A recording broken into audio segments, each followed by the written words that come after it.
कुस्तीच्या मैदानातला हा पैलवान थेट बैलगाडा शर्यतीच्या मैदानात कसा काय उतरला? शेतकऱ्याच्या घरामध्ये बैलगाडी, बैलजोडी आणि पैलवान हे बघायला मिळते. पण संवर्धनही झालं पाहिजे म्हणून आम्ही खरं या बैलगाडीच्या मैदानामध्ये उतरलो. थार आणि फॉर्च्युनर देण्यामागची भूमिका काय होती? बक्षिसं मोठी होत नाहीत तोपर्यंत इकडे शेतकऱ्यांना फायदा मोठा होत नाही. शेतकरी वर्गामध्ये बैल खरेदी विक्रीच्या व्यवहारामध्ये 100 कोटींची उलाढाल झाली.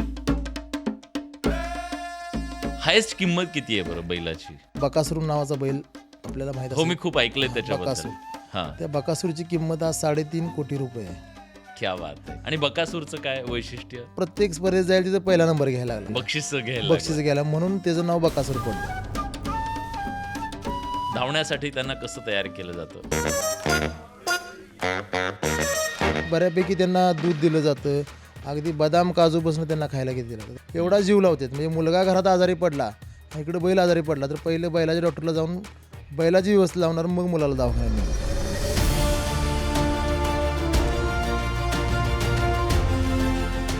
आम्ही असं ऐकलं की याची लीक करण्याचा सुद्धा तुमचा आपण प्रयत्न. आज करू शकतो.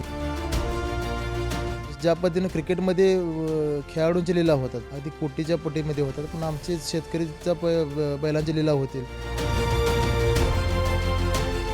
या महाराष्ट्रामध्ये एकाच वर्षात 2-2, 3-3 महाराष्ट्र केसरी स्पर्धा होत असतील तर हे कुस्तीला भूषणावह आहे का? 3-3, 2-2 जर महाराष्ट्र केसरी झाले तर सरकारनं याच्यात हस्तक्षेप केला पाहिजे. सरकारनं ठरवलं त्याचं पाहिजे महत्व जे आहे, महत्व कमी त्या व्हायला, गदेचं महत्व महत्व कमी व्हायला लागले.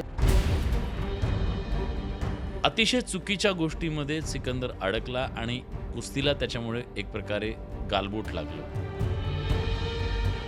सिकंदरच्या बाबतीत काय घडलं, कुठली लोक त्याला भेटली, कुठल्या लोकांच्या सानिध्यात तो आला, किंवा असं पण ऐकायला मिळालं की ठीक आहे एक मैदानचे आयोजक होते त्यांच्यावर तो बसलेला होता, त्यावेळेसच पोलिसांची भीड पडली, धाड पडली, असं काहीतरी झालं. त्याचा तो बळी ठरलाय का? भविष्यात कुणासोबत कुस्ती खेळायला तुम्हाला आवडेल राजकीय दृष्टी? ज्या गोष्टीतनं मला जनतेने नाकारलेलं नाही, पण ज्या घराणेशाहीमुळे माझा पराभव झाला किंवा मी तिथपर्यंत पोहोचू शकलो नाही, ते मला एकदा सिद्ध करून दाखवायचं आहे की शेतकऱ्याचा मुलगा सुद्धा ह्या पदापर्यंत जाऊ शकतो.